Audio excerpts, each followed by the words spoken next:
Good morning students, welcome to the my YouTube channel. I'm Power Physics with Himanshu Gautam sir. Hello बच्चों, कैसे हो? I hope आप हमेशा की तरह अच्छे होंगे। बच्चों, आज अपन पढ़ेंगे, आज हमारी इस चैप्टर की लास्ट क्लास है। लास्ट क्लास में बेटा अपन ने डिस्कस किया था वेरी इंपॉर्टेंट टॉपिक, जो कि आपका था, आपको इलेक्ट्रिक डाइपोल मोमेंट निकालना था। इलेक्ट्रिक डाइपोल मोमेंट निकालने के लिए बोला गया था, वो निकालना था आपको किस पर? एक्सेल पर। एक्सेल पे निकालने के लिए बोला गया, यानी कि आप बोल सकते हो विद्युत द्विध्रुव आघूर्ण हमने निकाला था किस पर? अक्ष पर निकाला था। याद आ रहा है सबको? अक्ष पर अपन ने इलेक्ट्रिक डाइपोल यानी कि विद्युत द्विध्रुव आघूर्ण निकाला था।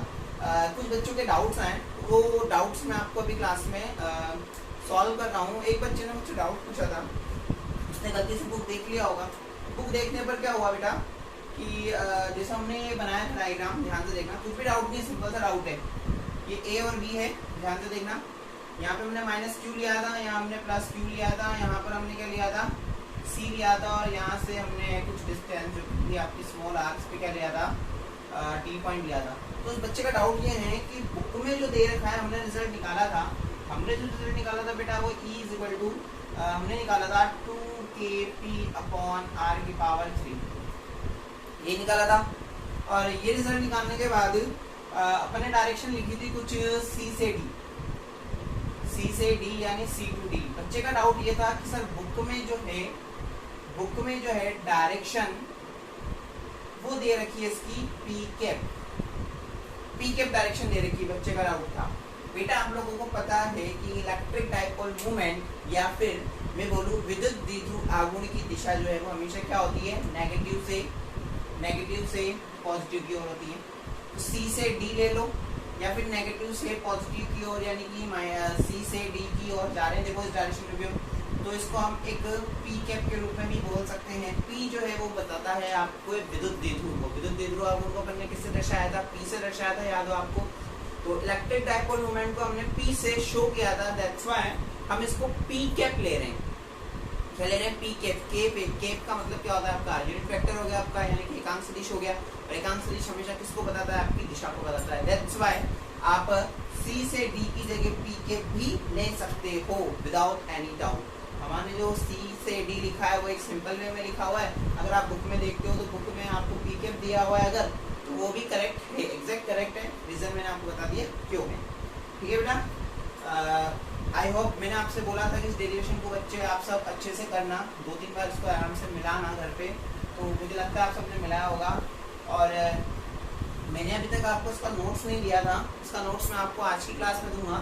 आज की क्लास में पिछला वाला और आज वाला नोट्स दोनों कंप्लीट दूंगा, और हम इस चैप्टर को फिनिश करेंगे आज इसको बहुत अच्छे से।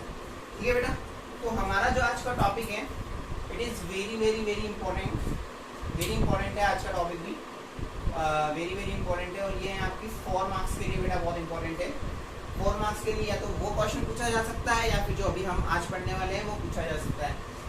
हमने निकाला था बेटा अक्ष के लिए यानी कि एक्सेल के लिए। आज हमें निकालना है इलेक्ट्रिक डाइपोल मूवमेंट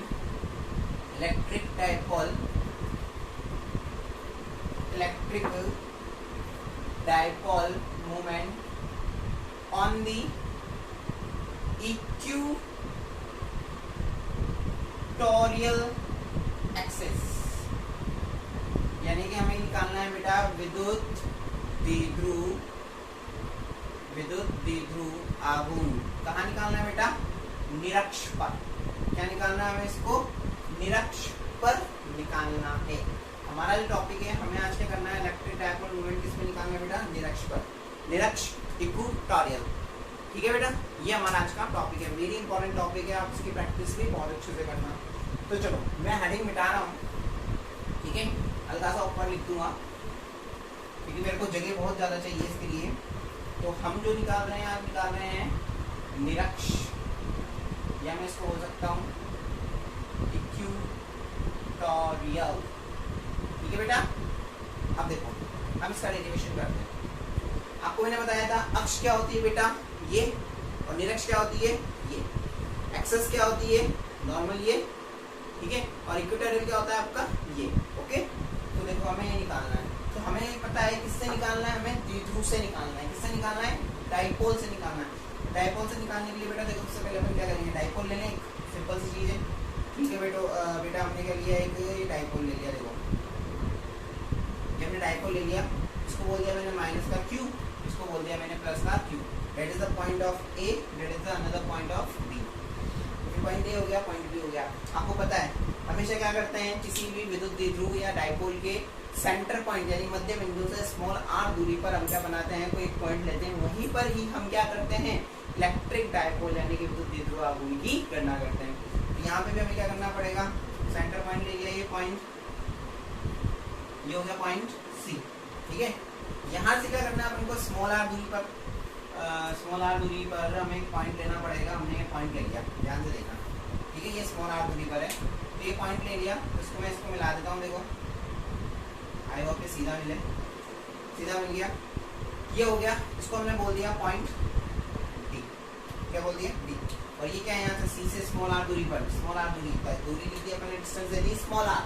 ठीक है, सी से स्मॉल आर दूरी पर स्थित बिंदु डी, सी से स्मॉल आर डिस्टेंस पर तो बिंदु डी है, जहाँ पर हम क्या करना है, electric dipole moment find out करना है, हमें गणना करनी है। तो सबसे पहले अपन ने क्या, गणना करने के लिए ए को भी डी से मिला दो और बी को भी डी से मिला दो। हमने क्या किया, ए को डी से मिला दिया, मिला दिया बेटा, डी को भी डी से मिला दिया, ये मिला दिया। आ रही बात समझ में? ये डिस्टेंस कितनी है हमें नहीं पता, हमने इसको क्या बोल दिया x, इसको भी कितना बोल दिया x। ये हमें पता है कितना है बेटा, 2a, 2a होता है, तो उसको मैं a और इसको a में से तोड़ दूं, कोई दिक्कत नहीं है। तो ये हो गया x, आपको पता है बेटा ये सीधा आ गया, ये हो गया, ये क्या बन रहा है आपका समकोण त्रिभुज बन रहा है।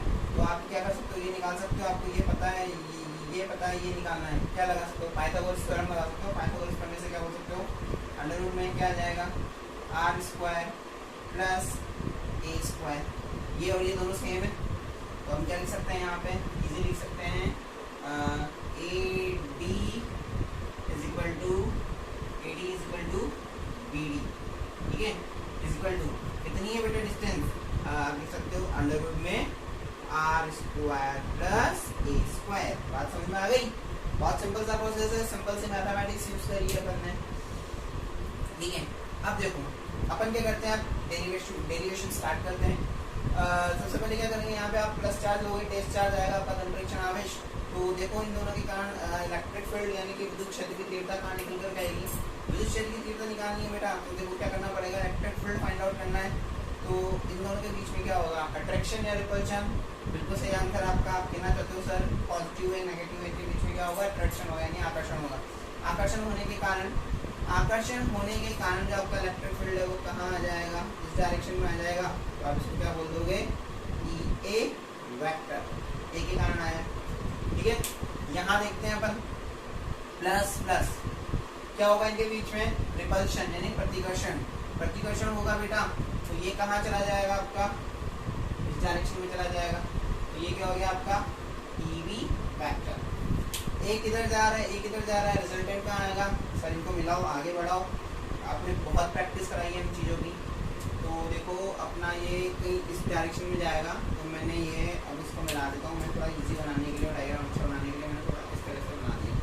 ठीक है, ये देखो ये हो गया हमारा डायग्राम कंप्लीट। ठीक है, इसको मैंने बोल दिया पी पॉइंट, कौन सा पॉइंट बोल दिया बेटा मैंने इसको, पी पॉइंट। ठीक है, डायग्राम ध्यान से समझना, पहले डायग्राम समझ में आएगा पहले अच्छे से, उसके बाद ही आप लोग इस डेरिवेशन को कर सकते हो। मैं एक स्टेप बता रहा हूँ क्या क्या मैं कर रहा हूँ, कैसे कैसे मैं कर रहा हूँ। ठीक है, तो हमें ये पी पॉइंट मिल गया, तो हमें फाइनल डायरेक्शन मिल गई। डायरेक्शन जो होगी कहाँ होगी, डी से पी की हो, यानी इस तरफ होगी।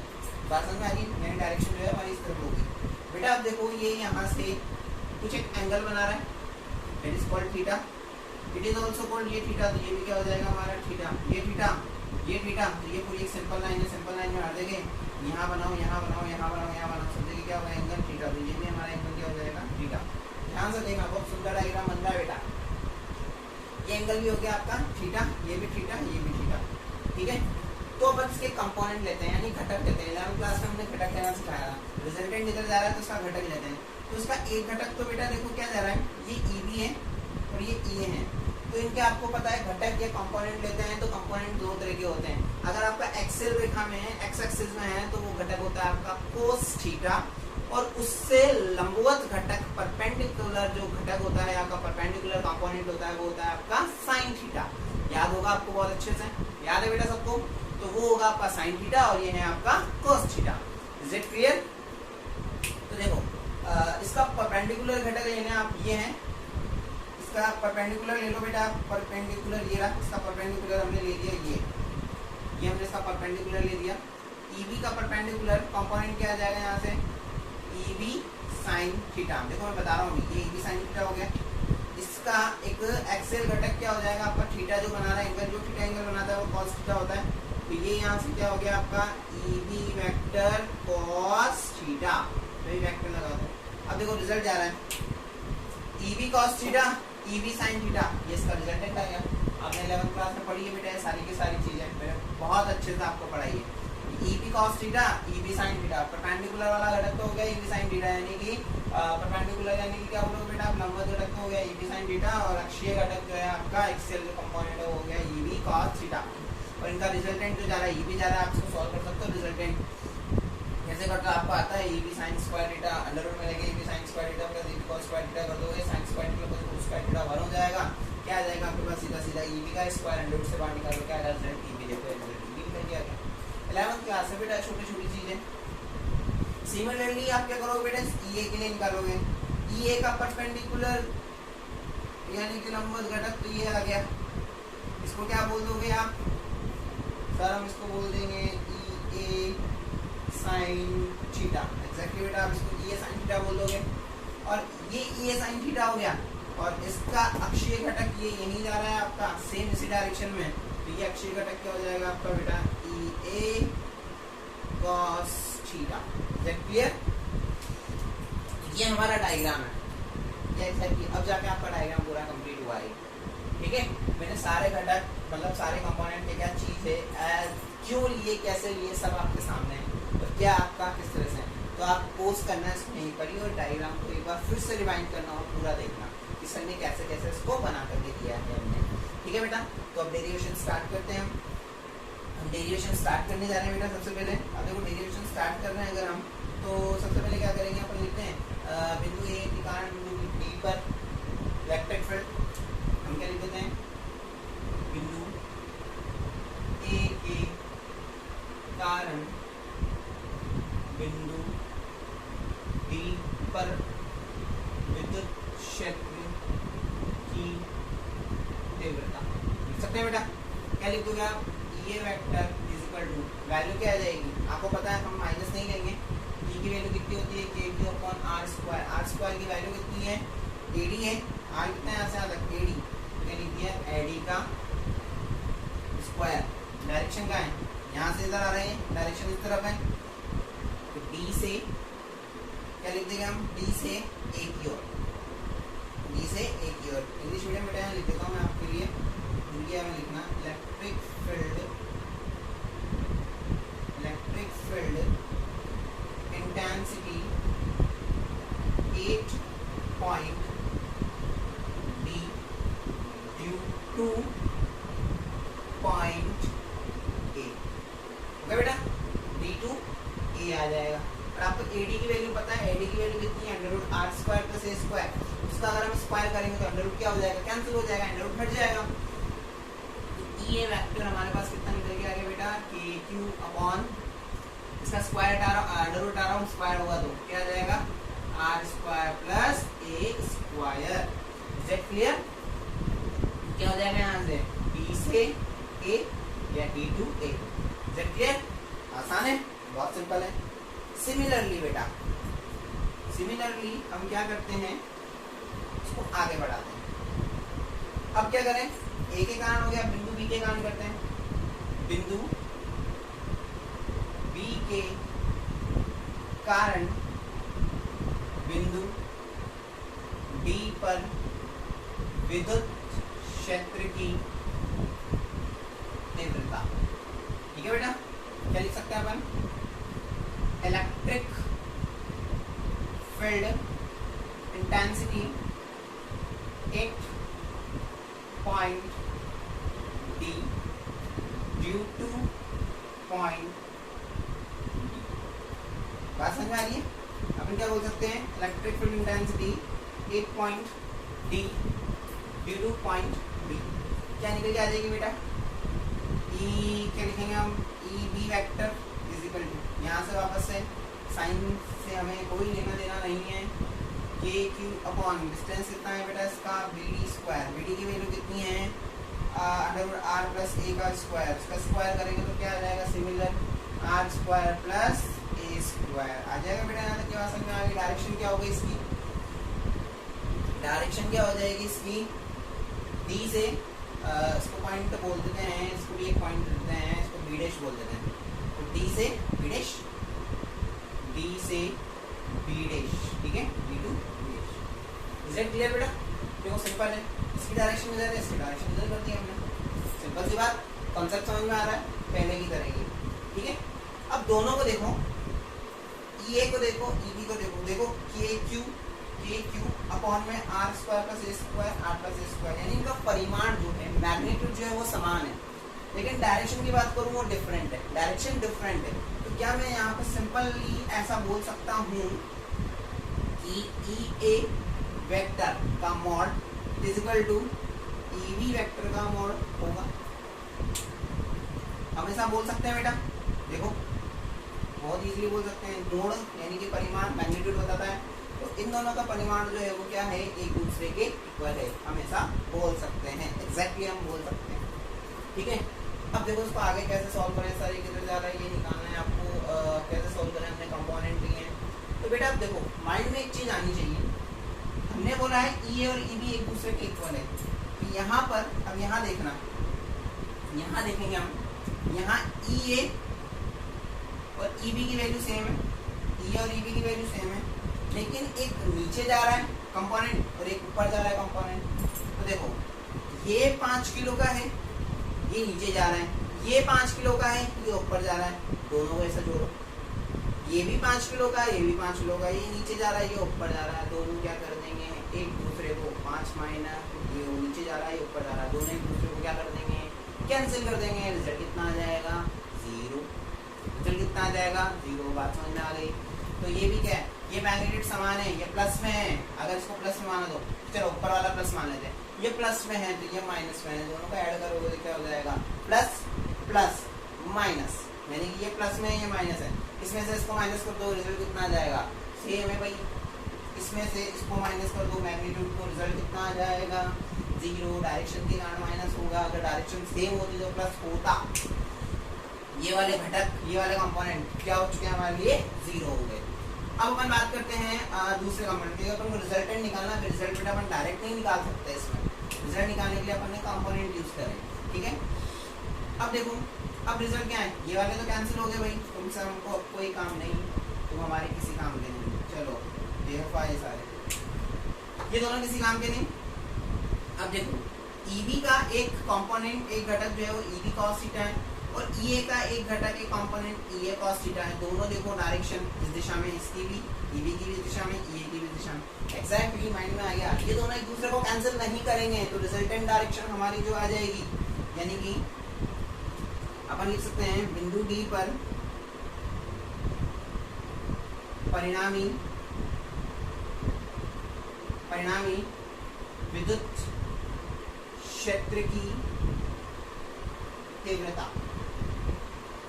यानी कि अपन क्या बोल सकते हैं, रिजल्टेंट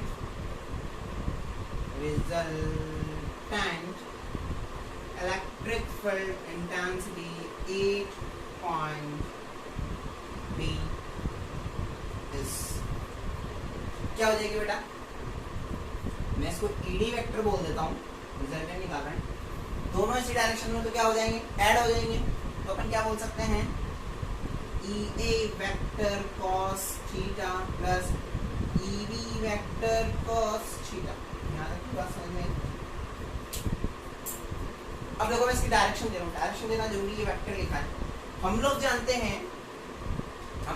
हैं इलेक्ट्रिक डाइपोल यानी विद्युत द्विध्रुव की जो डायरेक्शन होती है वो क्या होती है, नेगेटिव से पॉजिटिव, यानी कि माइनस से प्लस की ओर होती है, ऋणात्मक से धनात्मक की ओर, तो इसकी डायरेक्शन तो होनी चाहिए थी माइनस से प्लस की ओर, इसको क्या बोल सकते हो आप, ठीक है, पहले बताया था मैंने, आज स्टार्टिंग की क्लास में बताया, बट हमारी जो डायरेक्शन आ रही है फाइनल वो डी से पी की ओर आ रही है, डी से पी की ओर आ रही है, यानी इस डायरेक्शन के अपोजिट आ रही है, तो तो यहाँ पर जो डायरेक्शन है वो क्या लिखाई में आ जाएगी अभी माइनस के पी कैप। क्लियर? बात समझ में आ गई होगी तुम्हारे डायरेक्शन की। बेटा ये बुक में चेक कर लेना, बुक वाली ही लिखी है मैंने आज। तो ये माइनस के पी कैप आपके समझ में आ जाएगी। ये लिखना इसलिए जरूरी है क्योंकि वहाँ बच्चों को समझ आ जाता है, लेकिन यहाँ माइनस में कोई दिक्कत होती है कि सर माइनस कैसे हो गई। अगर मैं लिखता यहाँ पर डायरेक्ट डी से पी तो और ही वेरी इजी हो जाता, वेरी इजी हम समझ लेते हैं। लेकिन इस कॉन्सेप्ट को भी समझो, ये अगर माइनस से प्लस पी कैप है तो इधर से इधर पी कैप है, इधर से इधर क्या होगी माइनस का पी कैप। बहुत सी डायरेक्शन, सिंपल सी चीज़ है। ठीक है, अब देखो ये दोनों मैग्नीट्यूड इक्वल है, ये दोनों मैग्नीट्यूड इक्वल है, यानी ये और ये इक्वल है, ये और ये इक्वल है। तो क्या अपन इसको ऐसे लिख सकते हैं D vector is equal to mod of E A vector cos theta plus E B equal है किसके ई ए के, तो E A vector cos theta direction आ गई आपकी माइनस के पी कैप। तो E D vector is equal to अपन कह सकते हैं two mod of E A vector cos theta minus का पी कैप। मजा आ रहा है बेटा, इंटरेस्टिंग डेरिवेशन है ना। E D is equal to क्या आ गया two E A vector mod of में cos थीटा माइनस का P cap. Is it clear? Enjoy कर रहे हो, मजा आ रहा है पढ़ने में। अब क्या करें सर, अब वैल्यू रख दो बेटा और उठा करके ई की वैल्यू कहाँ है, इधर आओ। E D vector is equal to value रखते हैं अपन कितना दे रखा है के क्यू अपॉन 2, वैल्यू आ गई k Q upon under root में are square plus A square आ गया, ये लिख दिया। वहां से उठाया अपन ने cos थीटा, डायरेक्शन आ गई माइनस का, ठीक है। इज इट क्लियर बेटा? कुछ कैंसिल कुछ नहीं हो रहा। अब देख, अब हमारे सामने एक नया टास्क आया है कि हमें इस cos थीटा को हटाना है। क्या करना है, हमें इस cos थीटा को हटाना है, क्योंकि ऐसे तो हम फाइनल रिजल्ट निकाल ही नहीं सकते। हमें cos थीटा को हटाना पड़ेगा बेटा। तो cos थीटा को हटाना पड़ेगा तो हमको क्या करना पड़ेगा, cos थीटा की वैल्यू निकालनी पड़ेगी। cos थीटा की वैल्यू निकालनी पड़ेगी तो हमें क्या करना पड़ेगा, इस वाले डायग्राम में आना पड़ेगा। इस वाले डायग्राम में आना पड़ेगा तो मैं कर रहा हूँ यहाँ पे देखो हियर, यहाँ ट्रायंगल ले लिया अपन ने त्रिभुज BCD में, त्रिभुज BCD में ये थीटा है बेटा। इससे अपन को cos थीटा निकालना है, cos थीटा हमें निकालना है। cos थीटा क्या होता है आपको पता है, लाल बटा कब से आप क्या लिख सकते हो इसको, आधार, लाल बटा कर्ण से आधार बटा कर्ण, यानी कि बेटा आप क्या बोल सकते हो English medium, base upon hypotenuse. क्या बोल सकते हैं अपन इसको, base upon hypotenuse. Base upon hypotenuse that means base कितना है आपका, ये तो हो गया परपेंडिकुलर, थीटा के एंगल, थीटा के सामने वाला परपेंडिकुलर, ये परपेंडिकुलर तो ये बेस तो ये क्या हो गया आपका हाइपोटेनियस, यानी कि आधार हो गया, ये आपका कर्ण हो गया। तो इसकी वैल्यू क्या हो जाएगी आपकी, बी की value A upon under root में are square plus A square. ये क्या आ गया हमारे पास, cos थीटा की वैल्यू निकल कर आ गई। अब क्या करना है बेटा, cos थीटा की वैल्यू पुट कर दें हम। अब क्या करना है अपन को, cos थीटा की वैल्यू पुट कर देते हैं, ठीक है। cos थीटा की वैल्यू पुट करते हैं। देखो cos थीटा की वैल्यू पुट करेंगे तो हम लोग कैसे करेंगे, ध्यान से देखना बेटा, बहुत इंटरेस्टिंग हो गया हमारा डेरिवेशन। तो अपन ने लिखा है यहाँ पे E D vector is equal to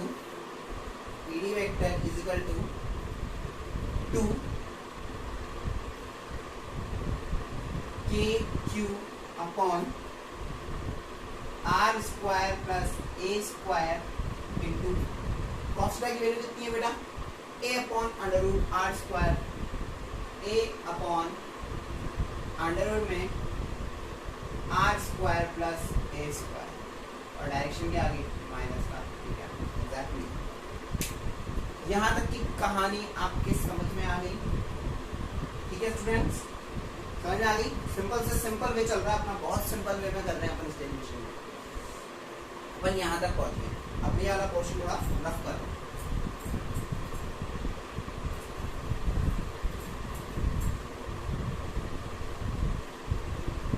मेरे किसी काम का नहीं, तो मैं इसको क्यों ना रफ ही करूँ।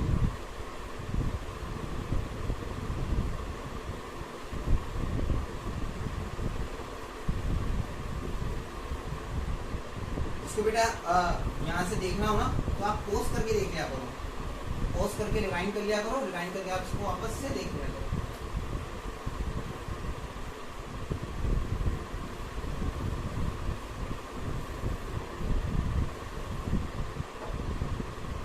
बेटा देखो अपने पास ये आ गया। अब अपन इसको सॉल्व करके लिखें तो देखो इसको अपन कैसे लिख सकते हैं, अपन ध्यान से देखना। E D vector is equal to, वहां से तो हम सीधा लिख सकते हैं 2kqa, ऊपर वाला पोर्शन क्लियर, 2kqa चला गया, 2kqa अपॉन, इसको बेटा अपन ऐसे बोल सकते हैं आर स्क्वायर प्लस ए स्क्वायर की पावर 1, इसको अपन क्या बोल सकते हैं आर स्क्वायर प्लस ए स्क्वायर की पावर 1/2। आपको पता है मल्टीप्लाई में अगर पावर्स होती है तो क्या होती है, ऐड होती है, तो हमारे पास रिजल्ट निकल के क्या आ जाएगा आर स्क्वायर प्लस ए स्क्वायर की पावर 1 + 1/2 कितना होता है आपका 3/2 एग्जैक्टली हो जाएगा। तो अपन क्या लिख सकते हैं यहाँ पर, अब इसको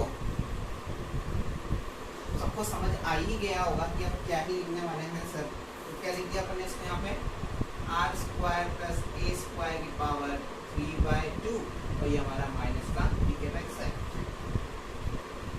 क्लियर है बेटा यहाँ तक की कहानी? डाउट किसी को? नो, तुम्हारी तरफ से नो बोल दिया मैंने, ठीक है। तो अभी हो गया। अब देखो इसको आगे बढ़ते हैं बेटा, अब क्या बोल सकते हैं आप, देखो यहाँ तक सॉल्व करते करते आगे। अब यहाँ पर अब देखो अब डेरिवेशन खत्म हो गया, फिनिश है। अब उठाएंगे अपन अपने पास जो छोटे मोटे हथियार है, दिमाग लगाएंगे। हम जानते हैं पी इक्वल टू क्या होता है, क्योंकि आपको इलेक्ट्रिक डायपोल के मोमेंट के लिए लेकर आना है, इलेक्ट्रिक डायपोल में लेकर आना है तो पी चाहिए हमें, यानी विद्युत ध्रुव में लेकर आना है, विद्युत ध्रुव आघूर्ण में तो पी की जरूरत है। पी इक्वल टू क्या होता है आपको बच्चा जानता है 2aq। यहाँ से देखो 2aq बन रहा है, एक को हटा दो, 2aq बन रहा है, 2aq बन रहा है। तो इसको तो क्या लिख सकते हैं अपन p, E D vector is equal to हमारे पास क्या आ गया 2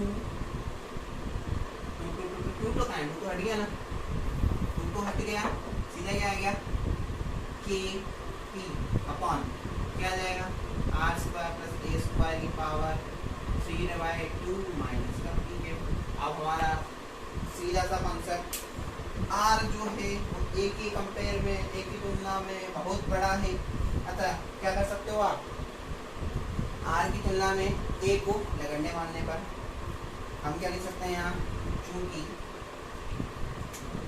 आर इज ग्रेटर देन के, इसलिए ए को आर की तुलना में नगण्य मानने पर, नगण्य मान रहे, नगण्य मानेंगे तो क्या हो जाएगा, देखना आप नगण्य मान रहे हैं, नगण्य मानेंगे तो क्या होगा बेटा, ए को 0 कर देंगे तो E D vector is equal to k p upon are square plus 0 की पावर 3/2 माइनस का पी कैप।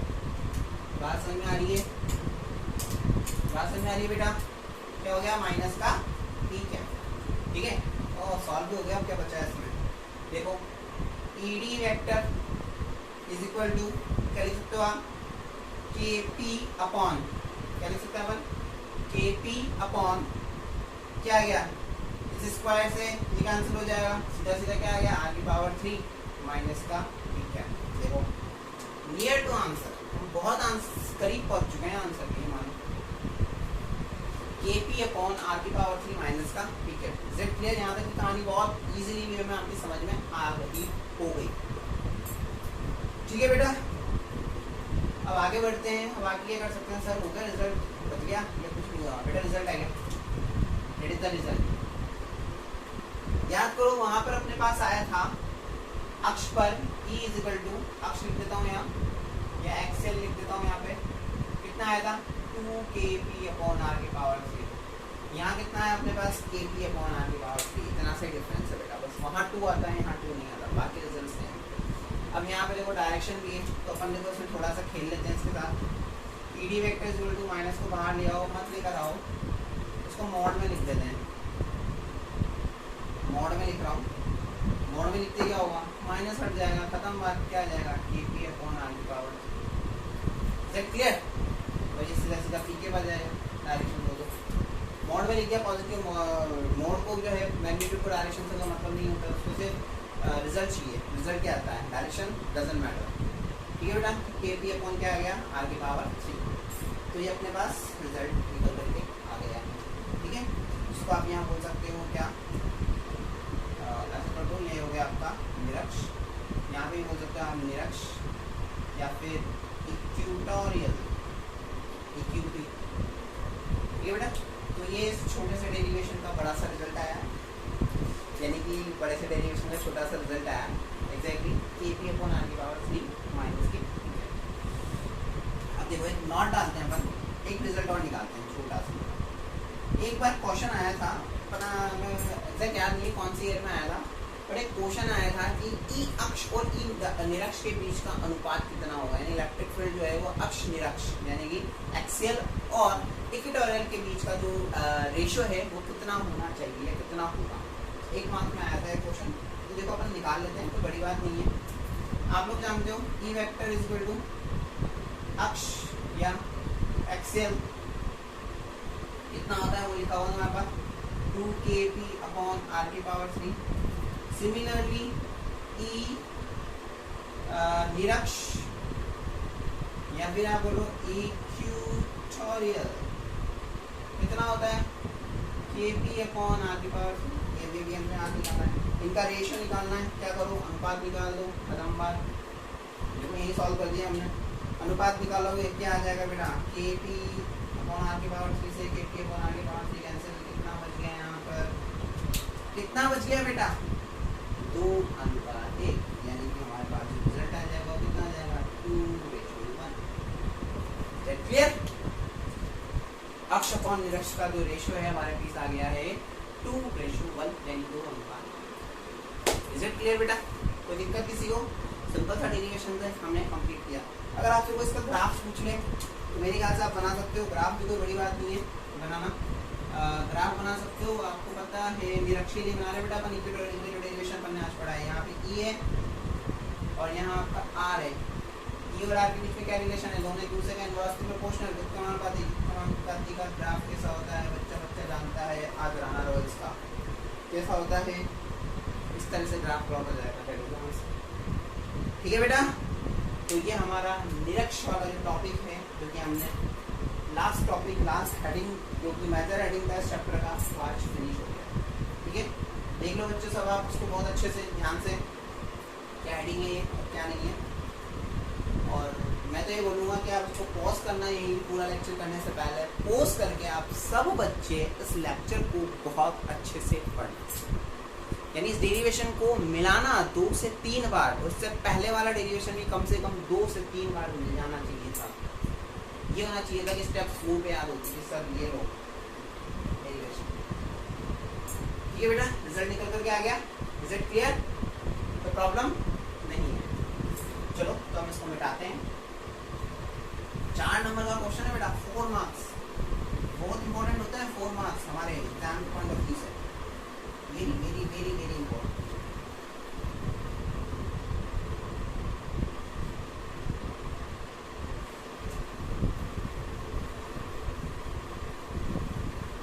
अब आप सब बच्चे अपनी बुक का एग्जाम्पल नंबर 1.19 यानी कि 1.19 देखेंगे, उस वाले न्यूमेरिकल को हम कर रहे हैं। मैं आपको बता देता हूँ न्यूमेरिकल क्या है, आप लोग कॉपी जरूर कर लेना न्यूमेरिकल बुक से। ठीक है, सब बच्चों के पास बुक्स होगी सी, बुक का है आपका बेटा, बुक का एग्जाम्पल नंबर 1.19। ठीक है, न्यूमेरिकल जो है आपका वो क्या कहता है, सुनना कि आपको 2 ही दे रखे हैं इलेक्ट्रिक डायपोल के पॉइंट्स दे रखे हैं, जिनकी वैल्यू दे रखी है चार्ज, यानी कि 2 आवेश दे रखे हैं, जो 2 बिंदु आवेश दे रखे हैं विद्युत द्विध्रुव के, यानी कि एक तो प्लस में होगा जो कि होगा आपका दिया हुआ है प्लस का 5 माइक्रोग्राम, एक माइनस क्यू होगा जो दे रखा है आपको माइनस क्या 5 माइक्रोग्राम, यानी कि कुछ इस तरह से है, ये माइनस और ये प्लस, इनकी वैल्यू दे रखी है प्लस माइक्रोग्राम और माइनस माइक्रोग्राम। अपने आप क्वेश्चन में दे रखे हैं तो हमारे पास अपने आप समझ में आ गया कि एक प्लस का एक माइनस का, यानी कि क्या दे रखा है विद्युत द्विध्रुव यानी कि इलेक्ट्रो डायपोल दे रखा है। इनके बीच की डिस्टेंस दे रखी है बेटा 1 सेंटीमीटर, और उसके मध्य बिंदु से यानी सेंटर पॉइंट से सी पॉइंट जो है इससे डिस्टेंस होगी मेरे ख्याल से 0.03 है, 0.30 है मेरे ख्याल से। मीटर में आपको एक बिंदु बी दे रखा है, यहाँ पर आपको क्या करना है, अक्ष और निरक्ष दोनों के कारण क्या करना है, आपको इलेक्ट्रिक फील्ड फाइंड आउट करना है। यानी कि अपन यहाँ लिख लेते हैं, आपको 2a की वैल्यू कितनी दे रखी है, 1 सेंटीमीटर कितना होता है 1 × 10⁻⁻2 मीटर, और स्मॉल r कितना दे रखा है आपको 0.30 मीटर में दे रखा है। ठीक है, तो हमसे क्या पूछा गया है, एक तो अक्ष निकालना है, एक आपको निरक्ष यानी कि एक्सियल और इक्वेटोरियल हमें बात समझ में आ गई बेटा, ये हमें निकालना है। ठीक है, तो हम लोग जानते हैं, सबसे पहले हम एक्सियल निकाल रहे हैं, ये ई एक्सियल यानी कि अक्ष क्या हो जाएगा, फॉर्मूला क्या है 2kp/r⁴, फॉर्मूला पता है सर, के पता है हमें, 2 पता है, के पता है, पी तो दिया ही नहीं है। तो बेटा पी हम निकाल सकते हैं, पी होता है 2a⁵। 2a की वैल्यू दे रखी है, कितनी दे रखी है 1 × 10⁻⁻³ इंटू क्यू की वैल्यू कितनी है, कहीं से भी उठा लो, सैम है 5 × माइक्रोग्राम में 10⁻⁻6। चलिए तो बहुत इजीली सॉल्व हो गया, 5 × -6 - 2 10⁻⁻8, खत्म बात सर, सॉल्व भी हो गया। पी की वैल्यू उठाओ, वैल्यू रखो, ई अक्ष यानी एक्सियल, डायरेक्शन क्या दोगे, कुछ भी दे सकते हैं, वेक्टर डालो, डायरेक्शन है ही नहीं ना, डेरिवेशन है ही नहीं, तो न्यूमेरिकल है, न्यूमेरिकल की कौन सी डायरेक्शन। तो यहाँ पे क्या आ गया आपके पास 2, के की वैल्यू कितनी होती है 9 × 10⁻9, पी की वैल्यू कितनी आ गई 5 × 10⁻⁻8 अपॉन आर कितना है भाई, ये रहा 0.30⁻³ बहुत अच्छे हैं बेटा। ठीक है, तो उसको सॉल्व कर ले, देखो प्लस के 9 माइनस का 8 प्लस का 1, तो देखो क्या बचा अपने पास, 2 का 2 एज इट इज लिख दिया, 9 का 9 एज इट इज लिख दिया, 5 का 5 एज इट इज लिख दिया, इंटू 10⁻1 लिख दिया, प्लस 9 माइनस 8। इसको हम ऐसे करके लिख सकते हैं 0.30 × 0.30 × 0.30, पॉइंट उड़ा है 2 0 2 0 2 0 2 2 4 2 6 इंटू 10⁻6 10⁻6 प्लस 1 कितना हो गया 10⁻7। बहुत अच्छे बेटा, तो अपन इसको लिख सकते हैं 2 × 9 × 5 × 10⁻7 अपॉन 30 × 30 × 30। बेटा काट लो, कैंसिल कर लो, देखो हो सकता है तो कहीं नहीं से कैंसिल तो हो गई सही। सर कैंसिल करने का तो सीन ये है, ये 5 से हो गया कितनी बार, 6 × 5 = 30 हो गया, ये 6 हो गया, इससे कितनी बार,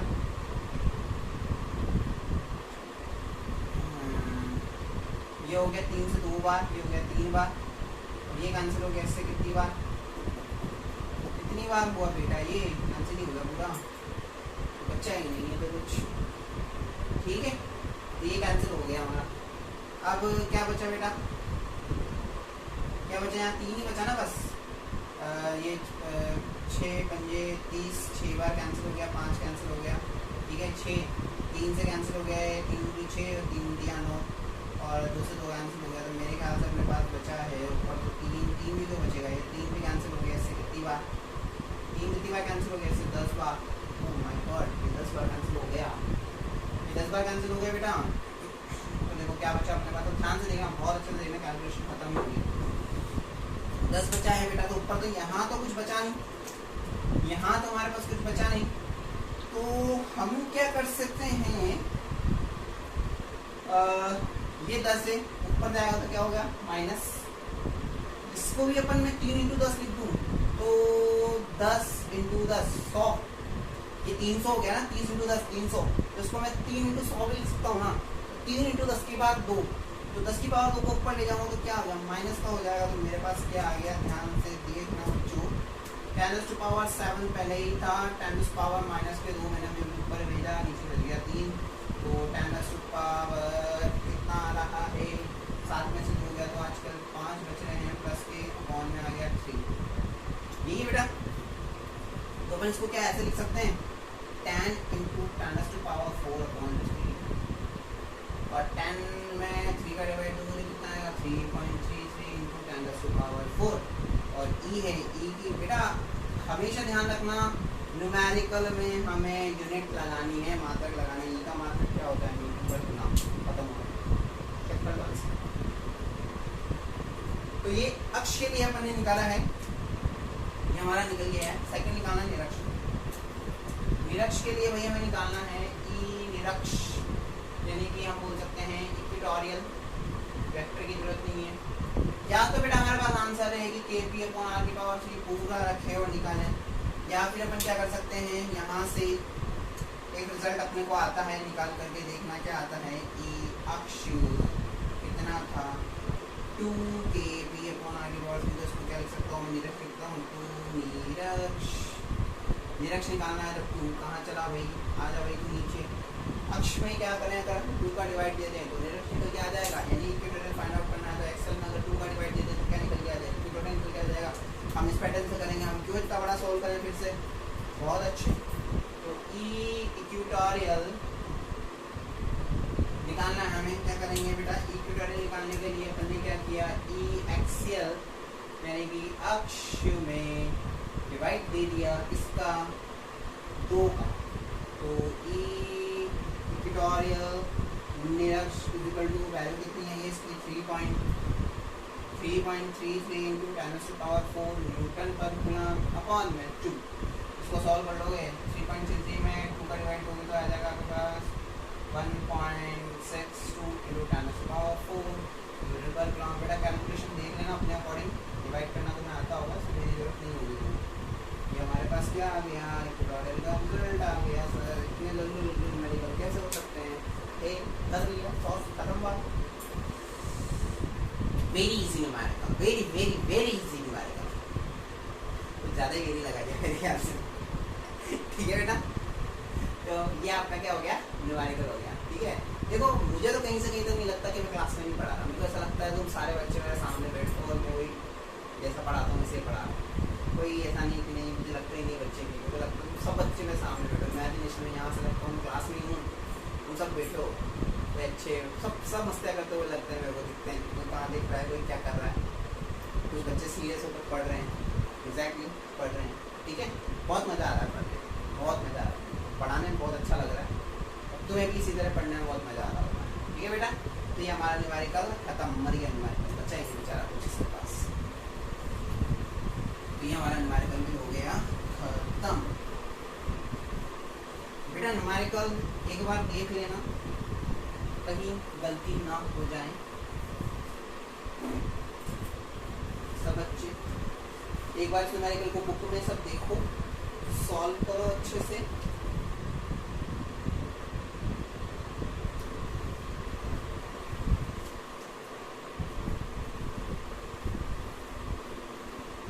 ठीक है बेटा,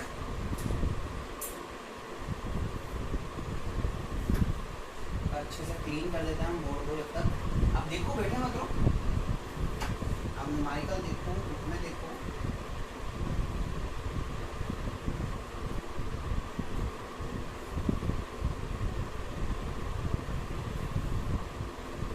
ठीक है बेटा, last heading of this chapter, last heading पढ़ रहे हैं अपन।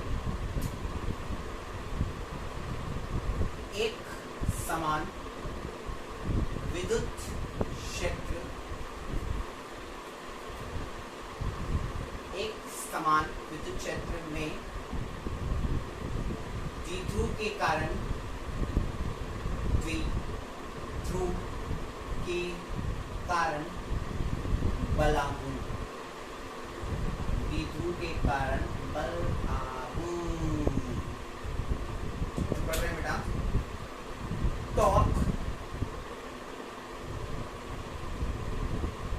on a dipole in a uniform electric field। ये भी काफी अच्छा हेडिंग है और ये भी एग्जाम में पूछा गया है 2 मार्क्स में। कितने मार्क्स में आता है, आएगा तो 2 मार्क्स में आएगा। गया है ये। बहुत इजी है, बहुत लंबू सा टॉपिक है, तो बेटा कुछ टॉपिक मतलब बहुत ही ज़्यादा इजी है बोलने को अगर कहें तो। देखो उसको समझना क्या दे रखा है, एक समान विद्युत क्षेत्र में द्विध्रुव के कारण बल आवेगी, यानी कि यूनिफॉर्म इलेक्ट्रिक फील्ड में आपको डाइपोल के कारण आपको टॉर्क फाइंड आउट करना है। क्योंकि पहले यूनिफॉर्म इलेक्ट्रिक फील्ड बनाना है, एक समान विद्युत क्षेत्र। तो एक समान विद्युत क्षेत्र बनाने के लिए मैंने क्या किया, ये एक यूनिफॉर्म ये इलेक्ट्रिक फील्ड बना दिया बेटा, ये बना दिया, ये मैंने यूनिफॉर्म इलेक्ट्रिक फील्ड बना दिया, यानी कि एक ही डायरेक्शन में है। यूनिफॉर्म का मतलब क्या होगा, इसकी डायरेक्शन चेंज नहीं हो सकती। लीनियर यानी कि एक समान दिशा में, एक समान दिशा में, दिशा में बोल सकते हैं, एक समान दिशा में सिंपल वे में विद्युत क्षेत्र के कारण, ठीक है। तो ये आपका यूनिफॉर्म इलेक्ट्रिक फील्ड बन गया, यानी एक समान दिशा में। अब इसमें क्या लगना है आपको, इसके अंदर पहली लाइन कंप्लीट होगी, एक समान यानी कि यूनिफॉर्म इलेक्ट्रिक फील्ड बना लिया। इसमें द्विध्रुव यानी कि इसमें डाइपोल, तो इसके अंदर पहले आपको डाइपोल बनाना पड़ेगा। मैं हेडिंग से उठाता हूँ, मैं हेडिंग से देखता हूँ मेरे को क्या करना है, हेडिंग क्या करने को बोल रहा है। डाइपोल बनाने के लिए देखो मैंने क्या किया, एक पॉइंट यहाँ ले लिया, एक पॉइंट मैंने यहाँ ले लिया, ठीक है। मैंने इसमें यहाँ पर एक पॉइंट इलेक्ट्रिक डाइपोल बना लिया, ये इलेक्ट्रिक डाइपोल बना लिया मैंने, ये हो गया आपका इलेक्ट्रिक डाइपोल, ठीक है। ये इलेक्ट्रिक डाइपोल हो गया, इसको बोल दिया हमने माइनस का क्यू, इसको बोल दिया हमने प्लस का क्यू, और ये जो पूरी डिस्टेंस है कितनी हो गई बेटा, क्यू है, कितनी हो गई, ठीक है। तो देखो अब मैं क्या करता हूँ, इसमें सबसे पहले बल निकालता हूँ, लेकिन इस पर बल कितना लगा है मैं देख लूँ, बल की डायरेक्शन और इलेक्ट्रिक फील्ड की डायरेक्शन देखूँ, दोनों की डायरेक्शन क्या होती है। जो इलेक्ट्रिक फील्ड की डायरेक्शन क्या होती है, वही होती है जो फोर्स की डायरेक्शन होती है उस पॉइंट पर। तो यहाँ पे अगर मैं फोर्स लगाऊंगा बेटा, तो फोर्स F इक्वल टू, आप लोग जानते हो, बच्चा जानता है क्या होता है, F equal to Q E. तो यहाँ पे आप लगाओगे कितना आ जाएगा, इस डायरेक्शन में इलेक्ट्रिक फील्ड की डायरेक्शन है F equal to Q E, direction same, E की भी सेम, एफ की भी सेम, सेम रिजल्ट निकल के आ जाएगा। यहाँ आप निकालोगे एफ वेक्टर, तो एफ वेक्टर निकल के क्या आ जाएगा, माइनस के क्यू ई वेक्टर, यानी कि ई वेक्टर के अपोजिट डायरेक्शन में फोर्स लग रहा है, यानी कि माइनस है। तो इस बार जो डायरेक्शन होगी वो कहाँ हो जाएगी, इस डायरेक्शन में हो जाएगा, एफ वेक्टर हमारा हो जाएगा। बात समझ में आती है, ये हो जाएगा, ये प्लस क्यू ई वेक्टर है, ये माइनस का क्यू ई वेक्टर है, ये प्लस है ई वेक्टर की डायरेक्शन में, दैट्स व्हाई इधर चला गया। यहाँ पर एफ जो है वो माइनस क्यू से कोई मतलब नहीं है, माइनस का दिखा रहा है कि ई की डायरेक्शन जो है, मतलब इस एफ की डायरेक्शन जो है जो यहाँ निकालना है, वो इलेक्ट्रिक फील्ड जो आपने बनाया हुआ है यूनिफॉर्म या फिर एक समान दिशा में, उसके अपोजिट डायरेक्शन में आपका क्या लग रहा है, फोर्स लग रहा है, बल लग रहा है। बात समझ में आ गई बेटा, बल आपका अपोजिट डायरेक्शन लग रहा है, माइनस साइन भी शो कर रहा है। तो इस पर अगर मैं निकालूं परिणामी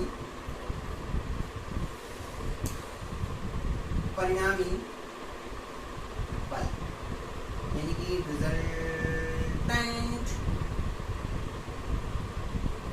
फोर्स क्या हो जाएगा बेटा, एक तो है सर प्लस का क्यू वेक्टर प्लस रिजल्ट निकालो, रिजल्ट कितना है माइनस का क्यू वेक्टर, बच्चा जानता है रिजल्ट क्या आएगा, plus minus minus Q vector, result कितना आ गया, क्यों आया, क्योंकि दोनों फोर्स का मैग्नीट्यूड सेम है बट डायरेक्शन डिफरेंट है, that's why the final result is zero. दोनों का क्या है बेटा, परिणामी जो है वो तो क्या है, समान है, परिमाण समान है, लेकिन दोनों की दिशा अलग होने के कारण रिजल्ट इतना आ रहा है जीरो। अभी थोड़ी देर पहले हमने इस टॉपिक पे बात करी कि ऐसा होगा जब भी मैग्नीट्यूड समान होगा, यानी परिमाण समान होगा और दिशा विपरीत होगी, आपका जो रिजल्ट है वो कितना आएगा, इतना बड़ा जीरो आएगा। अब क्या करें सर, आपने 11th क्लास में बलागुण पढ़ा होगा, विमाओं में पढ़ा होगा, कहीं ना कहीं आपने बहुत सारी जगह अपन बलागुण पढ़ते हैं, बलागुण हम पढ़ते हैं, शायद 11th क्लास में हमने पढ़ाई और नहीं पढ़ा है, क्योंकि अगर लॉकडाउन हमारा वो चैप्टर नहीं हो पाया है, तो बलागुण के बारे में थोड़ा सा मैं बता दूंगा आपको। तो बलागुण का जो फॉर्मूला होता है बेटा, बलागुण जिसको इंग्लिश में अपन बोलते हैं टॉर्क, वो होता है बल का परिमाण इनटू बल की क्रिया रेखाओं के मध्य की लंबवत दूरी, क्या होता है बेटा, ये फॉर्मूला याद होना चाहिए, हमारे 12th क्लास में बहुत ज्यादा यूज आएगा, ये आपको याद होना चाहिए आज से ये formula. Magnitude of force into perpendicular distance between, working class कैसे बोल सकते हो, या बिटवीन, आप ऐसे ही लिखो फिर इसको, परपेंडिकुलर डिस्टेंस, सिंपल इंग्लिश वाला, ठीक है। अब देखो, आपको पता है मैग्नीट्यूड, बल का परिमाण क्या लिख सकते हो आप, एफ वेक्टर डिवाइड बाय, आपको पता है क्या है, क्यू ई वेक्टर, यानी क्यू ई, बल का परिमाण यही है, क्यू ई मैग्नीट्यूड निकालोगे आप, मैग्नीट्यूड परिमाण, मैग्नीट्यूड में निकाल दे क्यू ई, डायरेक्शन से कोई मतलब नहीं है, रिजल्ट निकल जाएगा, आधा डायरेक्शन सॉल्व हो गया। अब बचा क्या है सर, बल की क्रिया रेखाओं के बीच की लंबवत दूरी निकालनी, तो इस फॉर्मूले में मैं इसको लिखता हूँ बेटा, बलागुण टॉप जो है उसको अपन शो करते हैं टाउ से, शो करते हैं टाउ से, ये टो हो गया, तो हम देखो यहाँ लिख रहे हैं tau is equal to F into क्रिया रेखाओं के मध्य की लंबवत दूरी, ये आपकी क्रिया रेखा है बेटा, दोनों इनके बीच की लंबवत दूरी निकालनी है, तो क्या करें अपन यहाँ से परपेंडिकुलर खींच देते हैं, ये हमने परपेंडिकुलर खींचा और ये इनको मिला दिया, ये हमारा क्या बन गया परपेंडिकुलर, ये हमारा क्या बन गया परपेंडिकुलर, ये एंगल अपन बोल देते हैं, यहाँ से बन रहा होगा कुछ समथिंग थीटा, क्या बन रहा होगा समथिंग थीटा, बात समझ में आ गई। तो अपन इसको पॉइंट दे देते हैं, ये पॉइंट तो हो गया आपका ए पॉइंट, ये हो गया बी पॉइंट, और ये हो गया आपका सी पॉइंट। तो हमें क्या निकालना है, बी सी, आपकी क्रिया बल की क्रिया रेखाओं के मध्य की लंबवत दूरी कितनी है, लंबवत दूरी है, इससे लंबवत खींच दिया, लंबवत दूरी होगी, लंबवत दूरी क्या हो गई बी सी, तो ये आपकी हो गई बेटा बी सी, ठीक है, ध्यान से देखना, ये बी सी हो गई है। तो हमें बी सी की वैल्यू फाइंड आउट करनी है, हमारे पास एफ तो पता है, हमें बी सी फाइंड आउट करना है। अब बी सी फाइंड आउट करना है तो हमने क्या किया बेटा, चूंकि ट्राइंगल क्या ले लिया आपने, ए बी सी में बी सी निकालना है, ये पता है, ये पता है, ये निकालना है, तो सोचा कौन सा एंगल काम आएगा, माइंड में आ रहा होगा आपके साइन थीटा, क्या होता है आपका लाल बटा से लंब बटा कर्ण, यानी कि आप क्या बोल सकते हो परपेंडिकुलर अपॉन हाइपोटेनियस, परपेंडिकुलर क्या है आपका बी सी, जो कि हमें फाइंड आउट करना है, अपॉन हाइपोटेनियस कर्ण, इसके सामने वाला ये टू ए, एग्जैक्टली, तो sine theta is equal to कितना आ गया, B C upon two A, तो B C is equal to कितना निकल के आ गया, ए साइन थीटा, आगे समझ में, सिंपल वे, बहुत सिंपल है बेटा, डेरिवेशन है ही नहीं इसमें कुछ ऐसा, सिंपल सा, बस ये कॉन्सेप्ट ध्यान रखना, ये वाला, ये जो निकाला आपने, क्या करें वैल्यूज पुट करते हैं इसमें, तो इज इक्वल टू कितना आ जाएगा, एफ की वैल्यू कितनी है क्यू ई, और यहाँ पे बी सी की वैल्यू कितनी आ गई, 2a sin थीटा आ गई, 2 इज इक्वल टू, देखो अब अपना दिमाग चलाना है अपने को,